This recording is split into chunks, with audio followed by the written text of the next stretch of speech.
tá ao vivo. Mas assim, quando ela entrar aqui, você me avisa.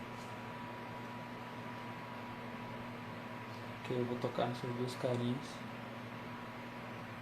Não apareceu ninguém ainda não. As pessoas.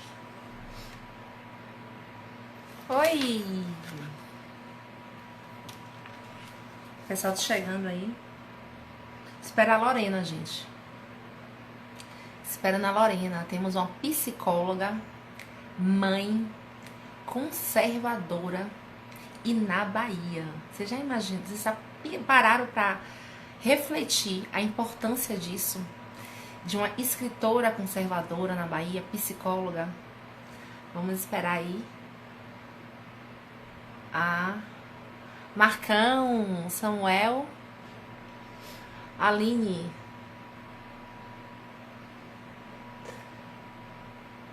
Haha, nossa futura vereadora retada. Gente, tô cegueta aqui, viu? Eu tirei o óculos pra não dar... Não, porque fica dando reflexo. Tem que avisar aí a...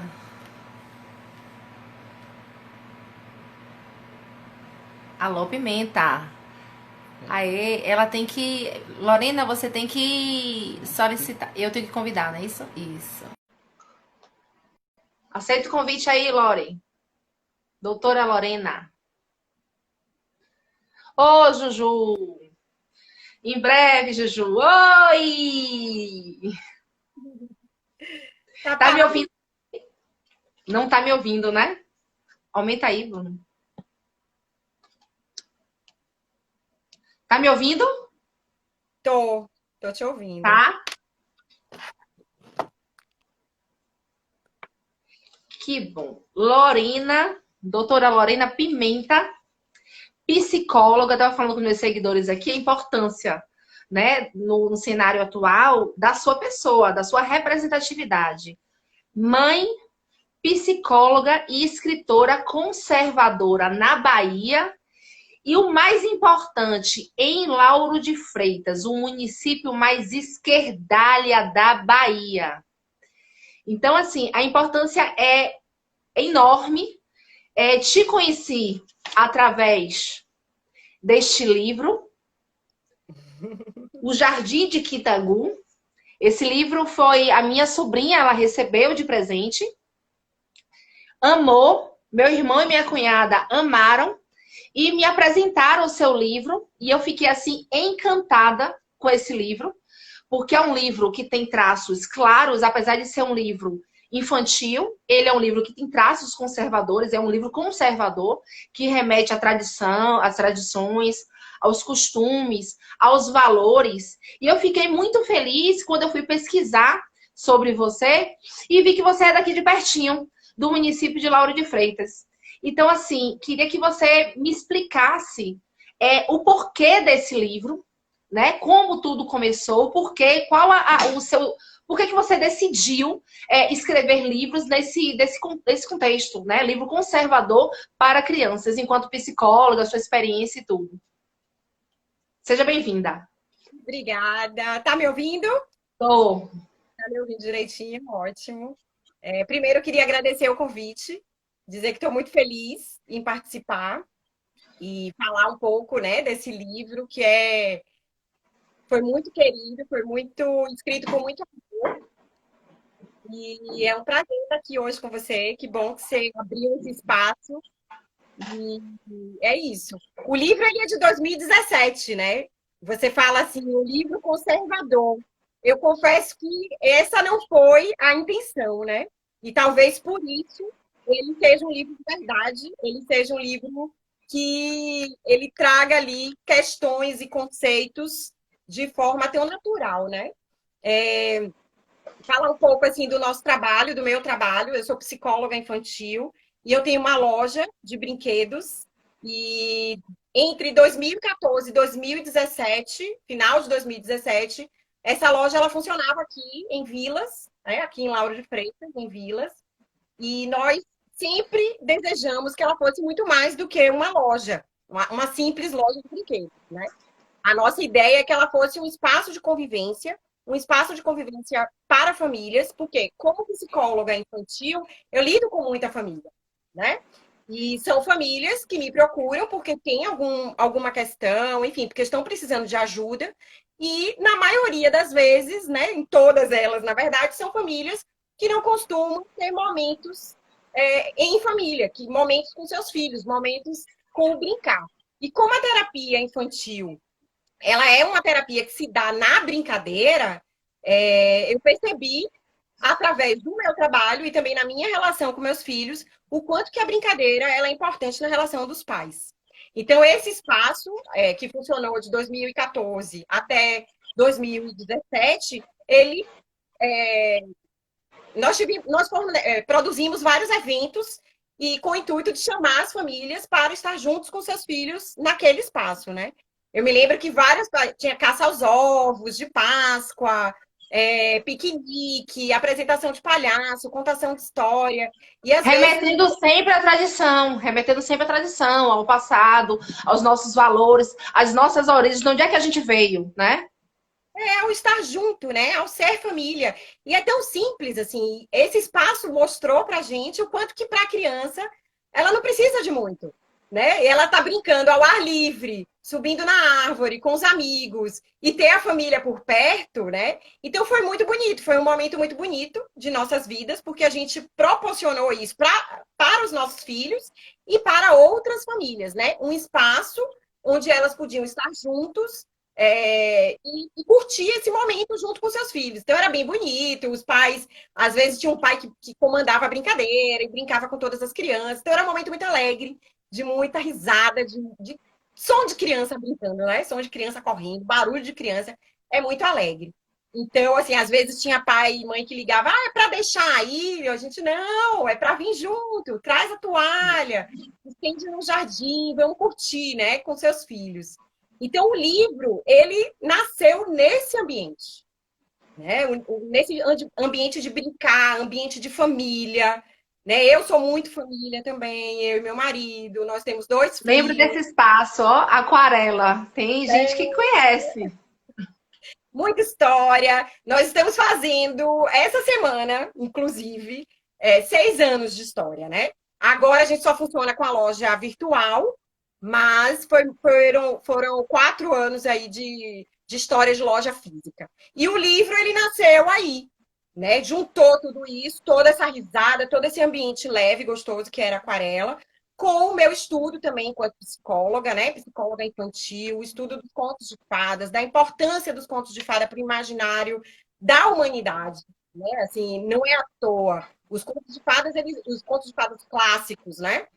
Eles são contados na história da humanidade desde muito tempo, há milhares de anos, né? E uma coisa interessante dos contos de fadas é que eles eram contados em várias regiões diferentes, né, lá da Europa, mas de forma praticamente igual. Então é uma coisa curiosa. Por quê? Porque os contos de fadas clássicos, eles trazem questões que são inerentes ao ser humano, né? Questões que são comuns a todos nós. É o abandono, a desobediência da Chapeuzinho Vermelho, é a busca por atalhos, né?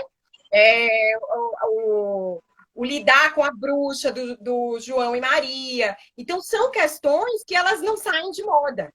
E aí, como mãe, né, de 2 meninos apaixonados aqui em casa pela literatura, né, por ler, a gente se deparou com um universo não muito favorável, não muito criativo. Então, cadê as histórias, né?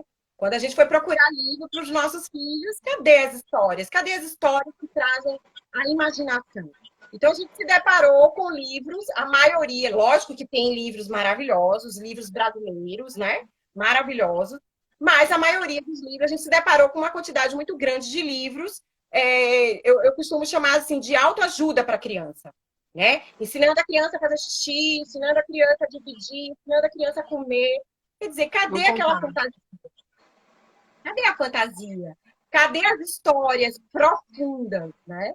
Então, a gente se deparou, foi aí que a gente se deparou pela primeira vez com o politicamente correto nas histórias infantis, onde prevalecia, né, e prevalece ainda até hoje,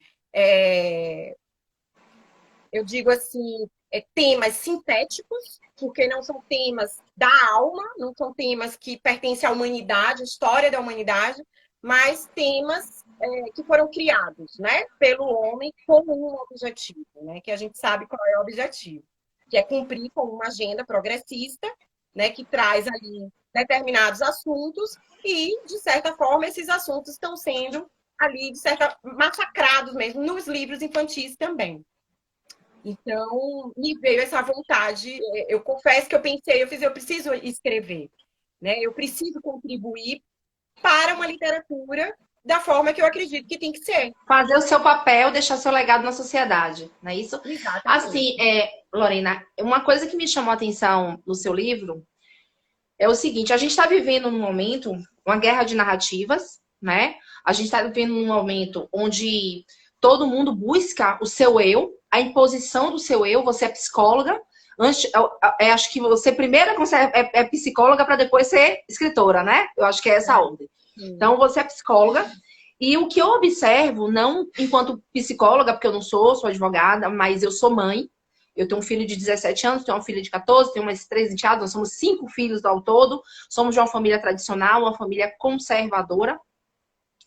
E valores básicos que foram passados para meus filhos e que eu não abri mão disso, como o coelhinho da Páscoa. Então, a gente vê que tem pais que não dá um ovo da Páscoa e não se importa com o lúdico. Eu lembro que eu fazia, pegava a farinha de trigo e colocava no chão, né? A babá ia pegava e levava para passear. E aí, enquanto isso, a gente estava colocando as patinhas para... Ele tá aqui do meu lado, você lembra, né, amigo? A gente colocava as patinhas para ir descobrir onde é que estava o ovo e procurar o ovo. A questão do Papai Noel, que muita gente fala assim, mas Papai Noel é capitalismo? Sim, é capitalismo para nós, adultos. A criança não está pensando no Papai Noel enquanto capitalismo. Então, a criança tem um lúdico e é importante a gente investir. Sai, entra, Armando, para ver se volta. Saiu alguma coisa aqui, gente?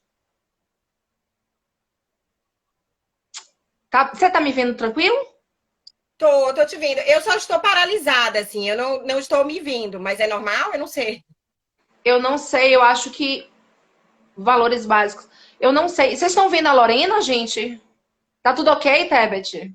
Não, eu acho que você saiu. Você vai ter que voltar. Tá vendo a Lorena? Tá vendo? O pessoal tá vendo? Me dá um aceno aí se tá tudo ok. Porque eu tô vendo. Tá tudo ok? Tá tudo bem, pronto, tá tudo bem, a galera tá avisando. Então, assim, isso faz a formação do caráter dos nossos filhos. Então, quando eu paro para analisar a minha família hoje, eu desejo a minha família para as pessoas. Por quê? Porque eu acho que eu acertei, eu acho que eu formei cidadãos. E o que eu fiz de diferente? Eu apenas mantive tradições, mantive costumes, mantive respeito a uma história, a um passado. Porque a gente vê nessa guerra de narrativas tudo muito rápido, tudo mudando e as pessoas querendo impor as suas narrativas, os seus conceitos, o meu eu quero que agora em diante seja assim e que você aceite que seja assim, e um desrespeito total a valores e costumes que precisam ser respeitados. E o seu livro me chamou a atenção, e tem um trecho do livro que são 2 trechos. Um que eu observo o seguinte: em momento nenhum você questiona o Kaiowá, né? Kaiowá, né? O Kaiowá, que é o meninozinho, que ele usa o tablet, que ele usa o celular, ele assiste a TV, não se questiona isso, mas que foi remetendo ao passado, à origem dele, a bases da família, do avô e tudo, que ele se encontrou e que ele se sentiu afagado. E isso, para mim, assim, foi muito importante, presenciar nesse seu livro essas questões desses valores. Porque, assim, as pessoas confundem, não sei se as pessoas confundem, a própria guerra de narrativa faz as pessoas acreditarem que o conservador, ele é um reacionário. E o conservador, ele não é um reacionário. A gente não quer um retorno ao passado. A gente sabe que existe a necessidade de se modernizar, de avanços, mas tudo de forma gradual, tudo de forma equilibrada, tudo de forma que respeite a trajetória de cada um, respeite o passado, respeite os costumes, respeite valores, respeitem bases sólidas, entendeu? Para que isso aconteça. E não aquela ruptura que assusta. E é uma ruptura que assusta que é intencional. Quando a gente traz para o ramo da política, que é o que eu estou mais envolvido, aqui essa disputa de narrativas de esquerda e de direita, a gente percebe que destruir esses valores, valores éticos, morais, princípios, base de religião, base familiar, é uma forma que se tem de cooptar pessoas. Porque pessoas, quando sabem de onde é que vem e que possuem esses valores, esses princípios fortes, essas pessoas não são facilmente cooptadas. Dificilmente um filho meu vai ser cooptado. Porque assim, quando começar a acontecer, epa, volte aqui de onde é que você veio. E aqueles adolescentes... E aqueles adolescentes que estão tudo doido aí por aí, eu acho que falta alguma coisa. Falta essa base, de onde é que você vem? Então, esse livro me remeteu a isso. E é um livro infantil. Mas e é um conservadorismo nato. E aí, depois de eu falar demais, que eu também falo demais, a minha pergunta é: existe espaço para esse livro nas escolas? Primeira pergunta. A segunda pergunta é: você sentiu algum preconceito enquanto escritora? Enquanto escritora, você sentiu algum preconceito com relação àquela questão da ditadura editorial, né? Do que você veio trazendo algo que é diferente do que se impõe a ser colocado para o público. E quem foi esse público que você conseguiu atingir e o seu sentimento com relação a isso, a esse cenário atual?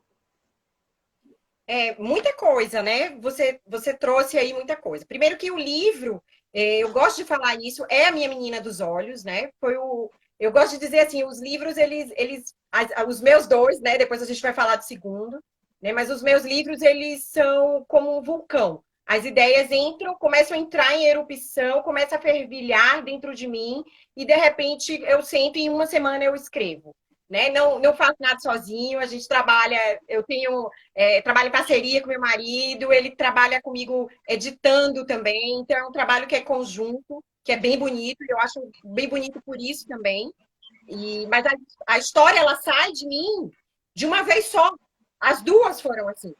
E é bem rápido, ela vem como se fosse uma coisa divina mesmo, uma inspiração divina. Ela não teve essa intenção de ser um livro conservador, mas que eu acho maravilhoso, como eu disse no início, porque um livro é um livro para a alma, né? Para atingir a alma das pessoas.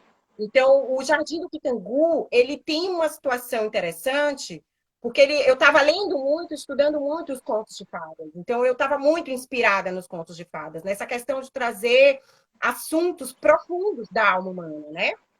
E você encontra ali um menino que é um menino super atualizado, ele vive como todos os meninos, né, da nossa era, digamos assim, com tablet, com celular, com computador, com televisão, e falta luz também, que é uma coisa super normal, principalmente aqui em Lauro de Freitas, né? Então, assim... Falta tudo! Falta tudo! Então, tem essa questão, tem a questão do abandono, né? De certa forma, porque é uma criança que está ali de lado, a imagem é uma imagem forte, né? É ele no sofá entediado, os pais trabalhando, porque é uma realidade, né? Não tem julgamento de valor, se está certo, se está errado, é um fato. A maioria das famílias trabalham fora hoje e os filhos ficam em casa, na frente da televisão. Então, eu quis trazer esse fato sem politicamente correto. Ai, mas a mãe vai se sentir culpada. Então, ele é um livro que, na verdade, ele é infantil, mas ele é um livro para a família. Contundente, faz refletir. Faz refletir. E eu já recebi muito feedback no sentido, assim, de... Lorena, tem certeza que esse livro foi para criança? Porque é para criança também, porque tem uma coisa da fantasia muito forte, mas a mensagem é tão direta para os pais, né? De que por mais que você tenha que trabalhar, encontre um momento para olhar para o seu filho, para brincar. Porque quando a gente brinca, a gente está presente. Não dá para fingir. Você já experimentou? Não dá para você sentar na frente de uma criança e você fingir que vai brincar. Ou você jogar com o celular na mão. Né? Ele vai enfiar o dedo no seu olho e vai dizer, me olhe. Você não está prestando atenção. Né? Os meus, às vezes, né? Porque também não sou perfeita, não. Então, às Não, vezes, ninguém é. tô jogando ali, aí recebo uma mensagem, vou responder, e aí o filho, mãe, você não está prestando atenção. Então, você tem que estar presente de verdade. Então, é um exercício maravilhoso para a gente também, para os adultos também, né? Então, o livro, ele traz esse convite de forma muito verdadeira. Tem uma questão também que é os conflitos familiares, né? A gente tem um pai e um avô que não se falam, a ponto da criança não lembrar que o avô mora ao lado. Né? Então, mas isso existe.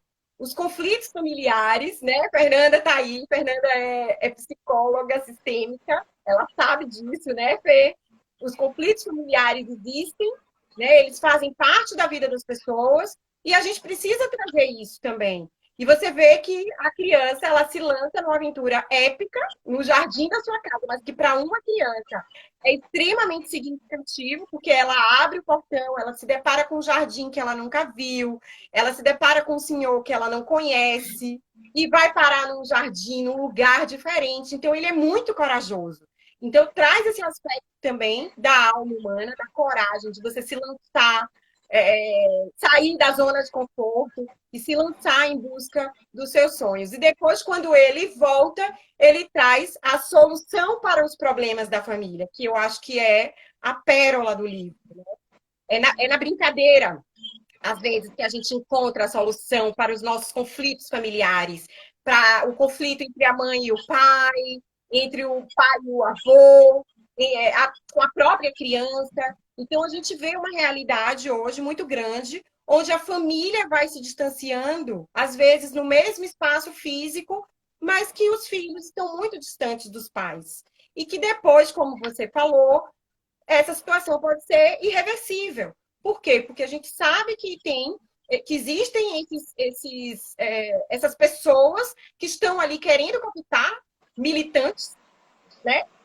E que, justamente, eu me lembro da Sara falando, né? Que os militantes que estavam lá eram pessoas que tinham problemas na família, mas isso é óbvio. Não, a Sarah Winter, ela relata isso muito no treinamento dela. Ela fala assim, a esquerda me cooptou porque eu tinha uma família totalmente desestruturada. Então, cooptou ela com 19 anos, essa menina fez loucura. Por quê? Porque ela era facilmente cooptada e todos que estavam ao redor dela eram pessoas de famílias totalmente desestruturadas. Então, tem um porquê. Tem um porquê de fomentar isso. Tem um porquê de destruir a família. E o livro, ele trouxe isso, na verdade, como resultado da minha prática clínica. E eu fui percebendo que ele era muito mais importante do que eu imaginava, porque ele traz esses valores conservadores, né?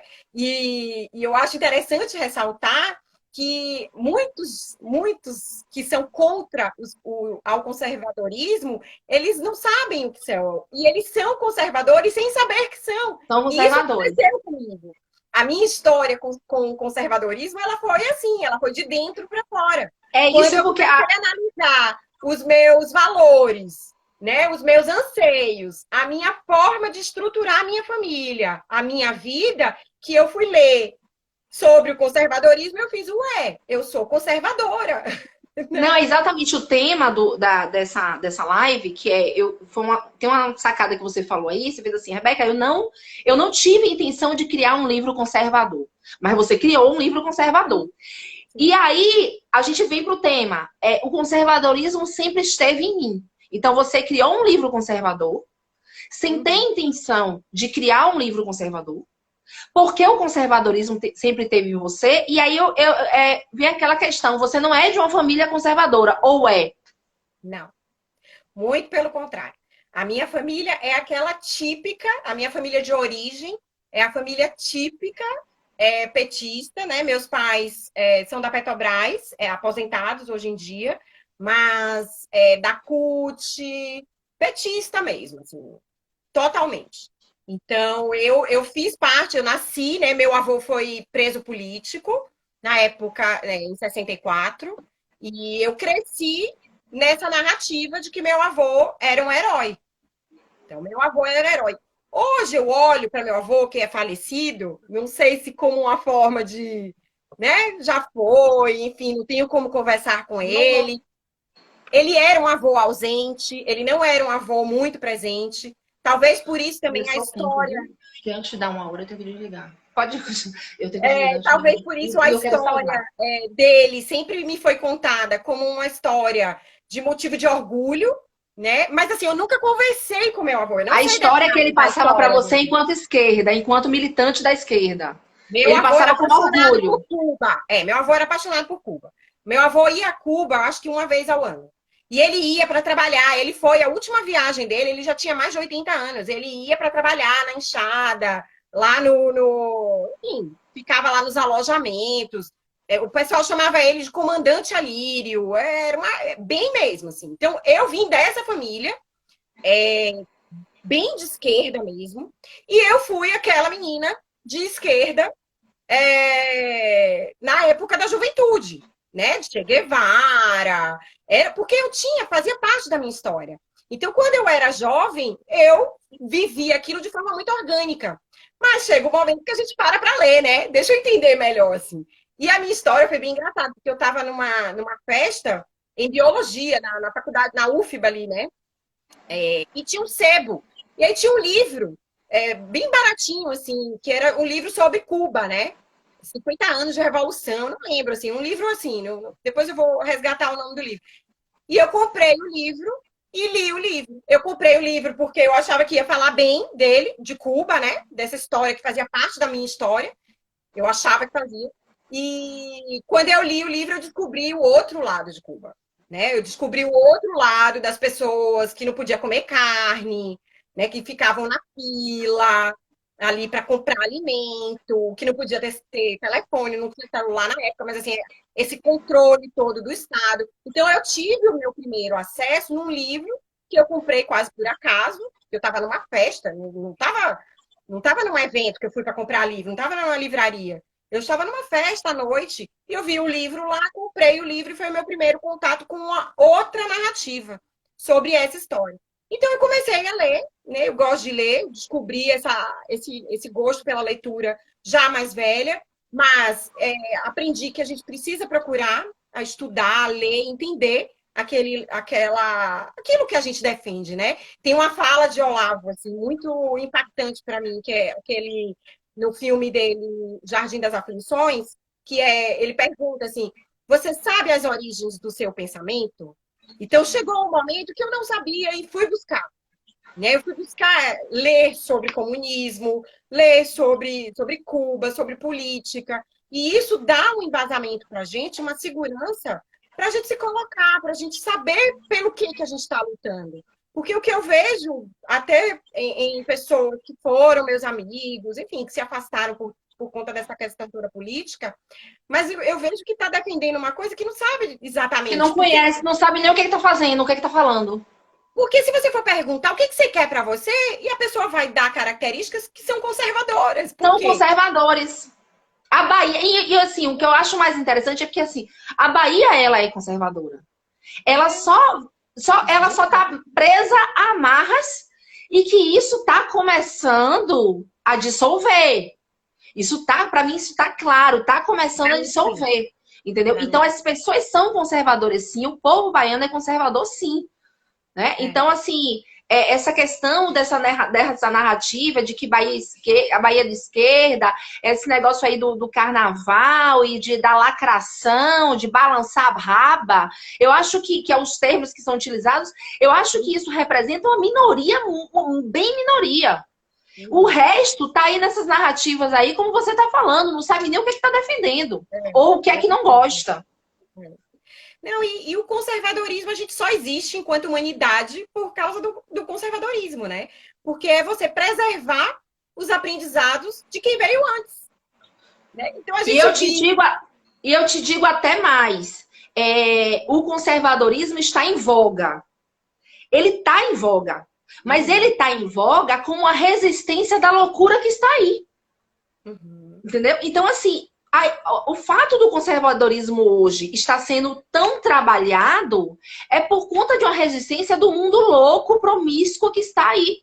E a gente precisa resgatar algo que sempre esteve com a gente, mas que estava adormecido. A gente não tratava porque acho que não era necessário. A gente achava que não era necessário.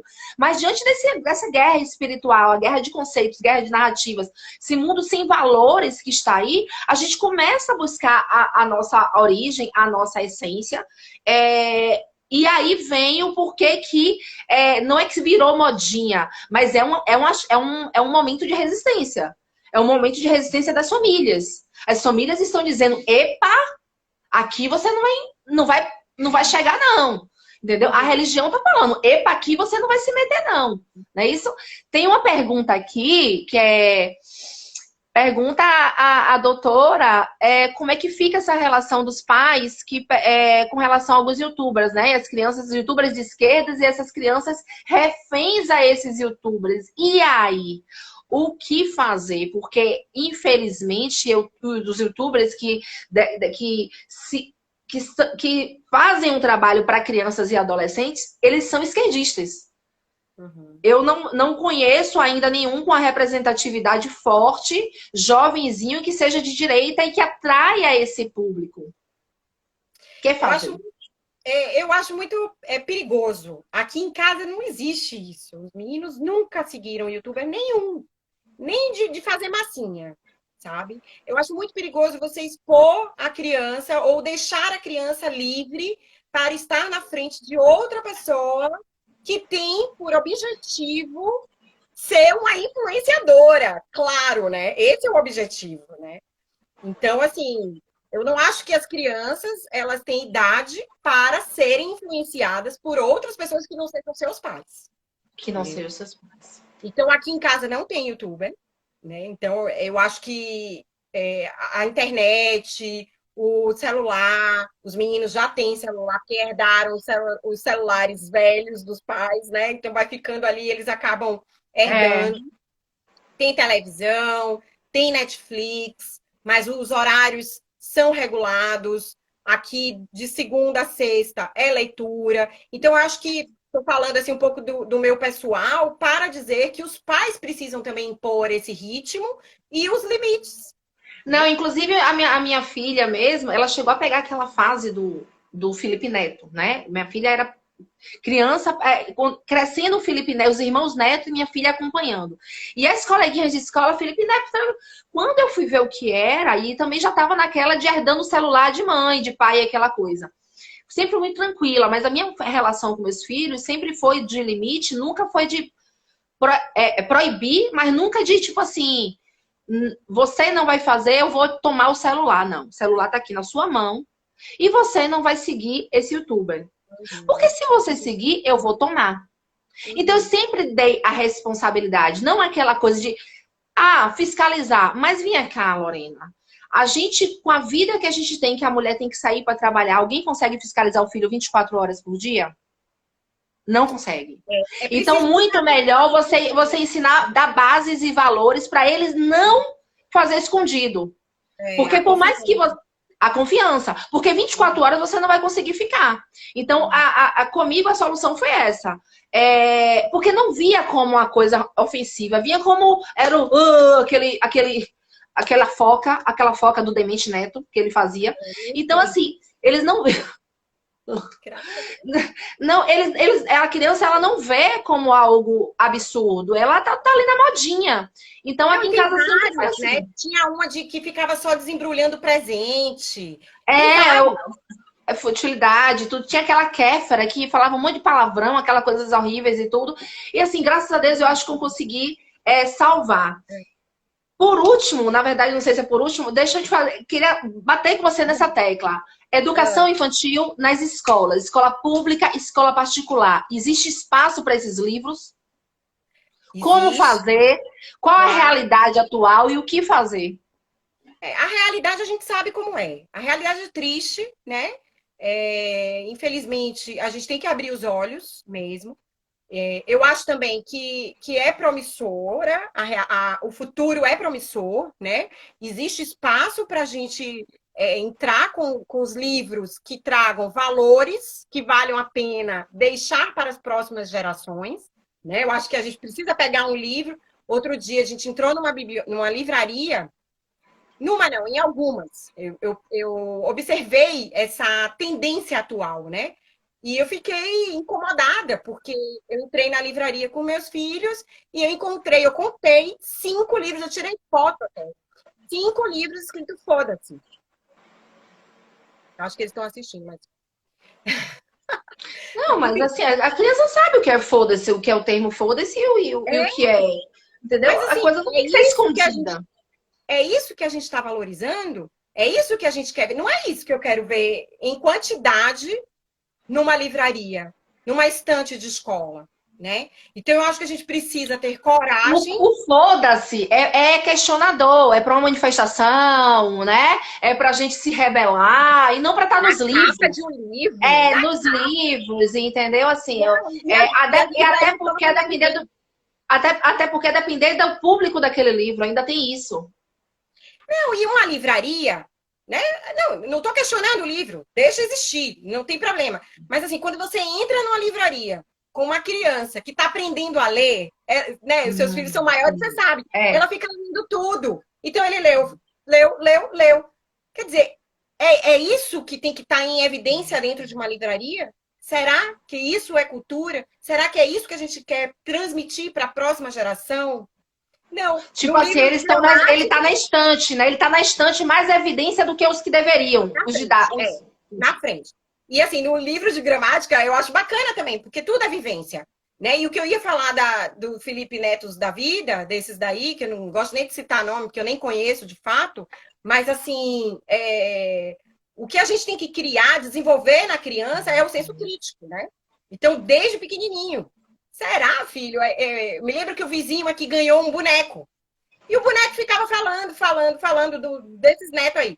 E aí, a criança, amiguinha do vizinho nosso, ficava repetindo. E aí, um filho meu falou, que chato, né, mãe? Eu fiz, imagina que brincadeira de ficar repetindo um robozinho de uma fala boba, que não diz nada de interessante. Quer dizer, você desenvolver na criança a capacidade de criticar, de ver se aquilo é bom, se aquilo é ruim. É lógico que ela é criança, os pais precisam conduzir, por isso que os pais precisam estar por perto, para estar ali respondendo as perguntas, né? E isso. Eu acho que os pais são as melhores pessoas para fazer isso para uma criança, né?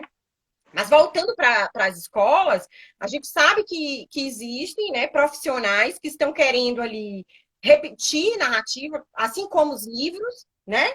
Existem esses assuntos sintéticos que fazem parte dessa agenda progressista e que eles estão ali batendo de forma a massacrar para entrar na cabeça, né? Então, os pais precisam estar atentos, acompanhar os filhos na escola, não é largou na escola, porque, inclusive, eu li um texto de uma professora que ela falava isso, vocês largam, depositam os filhos de vocês na escola, sou eu que acolho, sou eu que abraço. De forma doentia, aquilo me assustou muito, né? Mas, assim, de certa forma, ela faz aquilo com determinadas famílias, porque tem determinadas famílias que não percebem a importância de acompanhar a vida dos filhos até eles conseguirem ter essa capacidade de ter o olhar crítico, de desenvolver esse olhar crítico. Até lá, os pais precisam estar acompanhando muito de perto, né? Então, hoje em dia tem a escola sem partido, que é super acessível. Eu já entrei em contato com eles me responderam na hora, me orientaram como que eu deveria proceder, o que eu deveria fazer. Né? Tem o Brasil Paralelo, com os vídeos maravilhosos, que complementam a educação da escola, que abrem os olhos dos pais e das próprias crianças. Aqui, o mais velho já começou a assistir a série Brasil Cruzadas, que conta a nossa história de uma forma sem precisar se vitimizar, né? De uma forma, inclusive, de despertar orgulho pela nossa história, né? Então, assim, a internet... Mesmo porque, olha aí o que você está me falando, é conservadorismo nato, despertar orgulho pela nossa história. O conservadorismo ele remete a isso, ao nacionalismo, ao patriotismo, né? Ele remete a tudo isso. E hoje a gente não pode mais ter aquela visão que a gente tinha dos professores do passado, de que Ah, o professor falou, tá falado, meu filho tá em boas mãos e deixa para lá. Não, porque o mundo está politizado, a escola está politizada, as universidades estão politizadas, existe uma guerra ideológica, uma guerra de narrativas, uma intenção de cooptação, não desrespeitando os professores, né? Mas professor é para ensinar matemática, português, história e geografia. Quem ensina direcionamentos de vida e político e moral e ético de valores aos meus filhos sou eu. E proporcionar o debate, né? E proporcionar o debate. Que é o que E o professor Olavo fala, de trazer as duas perspectivas, né? Ele fala até, não existe escola sem partido. Por quê? Porque precisa ter o debate entre as ideias antagônicas. Mas você imagine uma pré-adolescente de 12 anos com um professor que ele é de esquerda e ele, como é que essa pré-adolescente vai debater com um professor desse? Não vai. Porque por mais que jogue as duas perspectivas, ele vai impor a dele e aquele Czinho ali é um Czinho mais frágil. Ele não vai ter como combater aquilo ali, questionar aquilo ali, se o professor tiver 5 segundas intenções. Não tem como. Não tem como. Então, assim, é muito complicado. Eu sou mais radical ainda. Até essa questão de trazer duas narrativas comigo não funciona. Eu acho que a escola não é para tratar isso. É trazer duas narrativas onde se tem uma criança de 12 anos e um adulto. Para mim, já não funciona porque vai ter o Czinho ali que vai ficar, no mínimo, ridicularizado. No mínimo, ridicularizado. Porque a gente já vive essa realidade onde há uma defasagem na formação do professor.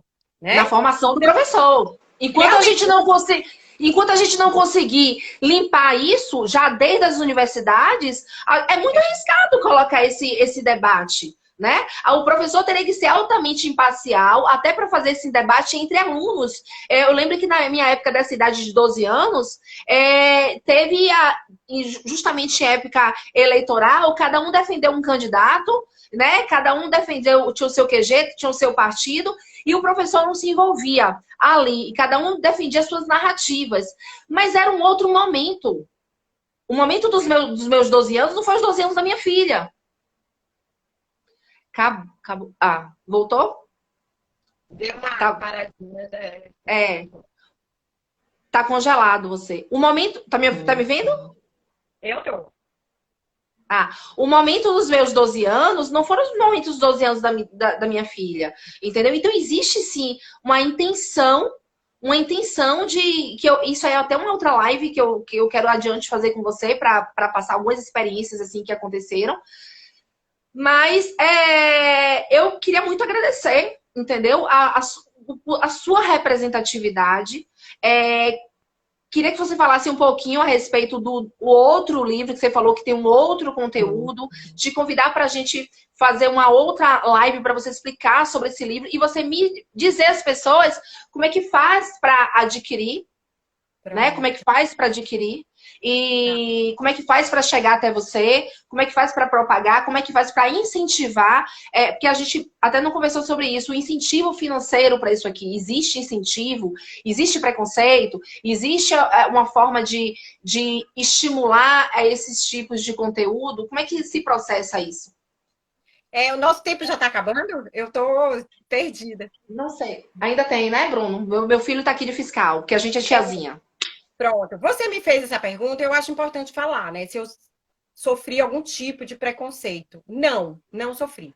Mas assim, o que aconteceu? O caminho que eu percorri para lançar o primeiro livro e agora o segundo é um caminho novo, né? Que é um método, digamos assim, uma ferramenta chamada crowdfunding, né, que é uma plataforma onde você disponibiliza o livro ou qualquer outro produto, mas nesse caso são os livros, para venda antecipada. E aí, as pessoas, elas têm a liberdade, né, de comprar o seu livro. Elas vão comprar porque gostaram de você, porque gostaram do tema, né, porque te conhecem ou porque conhecem o seu trabalho. Então, é uma forma de você despertar essa consciência nas pessoas, delas contribuírem, delas participarem para aquilo, para o que elas acreditam acontecer. Então, essa ferramenta também me deixou muito livre, porque eu não precisei ir numa editora, entendeu? Então, eu percorri um caminho independente, onde eu participei de todo o processo do livro. Eu abri uma editora para lançar o meu primeiro livro, que é a editora Aquarela, que é o Aquarela. mesmo nome da loja. E participei, fiquei muito livre para seguir o caminho que a gente achava certo, né? Então, eu escolhi a ilustradora, o tamanho do livro, a fonte, a capa, o diagramador. Eu sentei com o diagramador do lado dele para dizer como que eu queria. Então, eu participei de todo o processo Todo de o processo. construção do livro. Isso me deu uma liberdade muito grande para fazer o livro da forma que eu achava que tinha que fazer e sem sofrer retaliações, digamos assim, ou uma influência que conduzisse o livro para determinada pauta ou para determinado aspecto que essa não era a intenção, né? Então, o segundo livro, que é o Tecendo Lembranças, é um livro que fala sobre a mulher, né? Sobre a importância das mulheres na nossa vida. Sobretudo, é uma avó costureira, mãe de 9 filhos, né? Que sustentou sua família através da costura, uma mulher muito guerreira e que, sem saber, ela também alimentou ali muitas almas. Eu não vou falar nem só na minha, porque é inspirado na minha história, das férias que eu passava na casa da minha avó. Mas minha avó teve 9 filhos, então ela teve mais de 20 netos. Então essa história não é só minha, né? Mas não é a avó casada com avô? Não, essa é minha avó materna, não. Entendi. A minha avó, casada com meu avô comunista, eu não conhecia, ela faleceu antes de eu nascer. Mas essa é a minha avó materna, então o livro traz também essa beleza, né, da mãe da minha mãe, né, que minha avó faleceu em 2018 e eu comecei a costurar. Então, eu sou a única das filhas e das netas, eu sou a única que começou a costurar, né? Que recebeu esse dom, digamos assim, da minha avó. Então, isso tudo, eu digo assim, deu pano para manga, porque eu costurando nessa quarentena foi a forma que eu encontrei também para sustentar a minha família. Então, de psicóloga para costureira. E foi costurando que as lembranças da minha infância, as lembranças até do cheiro da casa da minha avó, do cheiro da planta, do cheiro do café, e do barulhinho da máquina, e do cheiro do tecido caindo do chão. Eu fazia brinquedo com aqueles retalhos. E hoje eu costurando e vendo meus filhos fazendo a mesma coisa que eu fazia. Então, isso tudo me inspirou muito. E eu trouxe isso em formas de livro. Eu digo que é um livro sobre mulheres fortes, que traz a força do feminino, que é uma força diferente do masculino, né? Que é uma força que traz ali uma sabedoria, uma ancestralidade também, de uma prática, que é a costura, que é uma prática milenar, né? E que você vai transferindo por gerações, né? Digamos assim. Então, também traz esse aspecto do conservadorismo, porque traz, mais uma vez, a mulher da família, a avó. A mulher conservadora. E como símbolo de referência, né? Ao invés de buscar uma referência feminina fora, eu vou olhar para a minha história e ver que eu tenho uma referência maravilhosa nela, né? E arrepia e tudo. Então, é essa mulher que está nesse livro, né? São esses valores, mais uma vez, que, de certa forma, se apresentaram também de forma natural. Mas é uma história muito bonita, é uma história de força. Me lembrei de um autor chamado Viktor Frankl, que tem um livro dele que é Em Busca do Sentido, eu acho, posso estar enganada, mas eu acho que é mais ou menos isso. Mas o livro, ele fala assim, de como que as pessoas, no campo de concentração, que ele passou pelo campo de concentração, e ele percebeu que até naquelas condições sub-humanas, ele encontrava pessoas que encontravam felicidade, que tinham momentos de felicidade. E que ele percebeu que quando a gente tem um sentido na vida, de que quando a gente tem um propósito na vida, a gente encontra a felicidade aqui e agora, independente da situação que a gente está vivendo. E isso casou muito com esse período de quarentena, esse período de isolamento, esse período de caos que a gente está vivendo politicamente também. São essas bases que estão... Repara que tem gente que está surtando e tem gente que está conseguindo tirar o melhor deste momento porque tem uma base familiar e religiosa. É impressionante. São dois mundos. Tem gente que está surtando em depressão porque precisa do externo, precisa do outro. E quem tem a sua base familiar, religiosa, princípios, costumes, está conseguindo tirar de letra. É isso que traz. O livro traz essa mensagem. Busque em você, nas suas histórias de vida, nas suas lembranças, né? Tecendo lembranças, porque remete a isso. Enquanto minha avó estava tecendo uma roupa, ela estava costurando, ela estava tecendo em mim lembranças maravilhosas que hoje me deram força para superar tudo isso e dar outro significado para esse momento. Nasceu um livro, né? Nasceu um livro da minha quarentena. E eu gostaria muito de poder levar essa mensagem para as pessoas, porque eu acho que pode ajudar muitas pessoas a se reconectarem com a sua história, com seus antepassados e, consequentemente, com a força que existe dentro de si mesmo, né? E conseguir dar um significado melhor para tudo isso, né? Lorena, quanto custa e onde é que compra? Explica aí pra gente como é que faz para comprar este. Tá. O livro O Jardim do Quitangu está à venda na nossa loja online, que é www.brinquedosnaturais.com.br. E o livro Tecendo Lembranças também está à venda através da campanha de crowdfunding no benfeitoria.com/tecendo lembranças sem cedilha. Então, no benfeitoria.com você encontra os dois. Na verdade, o do meu marido também, que é A Carne dos Deuses. Então, são os 3 títulos da nossa editora. O Jardim do Quitangu, A Carne dos Deuses, que é um livro adulto, e o Tecendo Lembranças, que é um livro que está com a pré-venda, né? Então, no www.benfeitoria.com/tecendo lembranças sem cedilha. Lá você encontra todos os nossos livros. Muito obrigado pela sua prestação de serviço que você está fazendo para a humanidade e para a Bahia. E em breve eu quero você nessas escolas, com seus livros nas escolas de Lauro de Freitas, com fé em Deus. Vou deixar aqui, vou te pedir assim, auxílio a meu filho, que eu vou precisar salvar essa live para colocar no YouTube, porque isso assim, isso tem que se perpetuar. Vem cá, me salva. Porque eu preciso, eu não sei fazer nada disso, eu sou tiazinha. E é uma live que a gente precisa propagar. Queria lhe agradecer, lhe parabenizar e vamos marcar a segunda.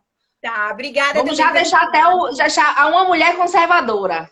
Como é o nome do livro? Tecendo Lembranças. Pronto, Tecendo Lembranças, Uma Mulher Conservadora. Vamos fazer o próximo. Lorena, é um prazer lhe conhecer e obrigado pela oportunidade. Tá? Obrigada também. Foi um prazer estar aqui com você. Beijo, sucesso. Beijo, viu?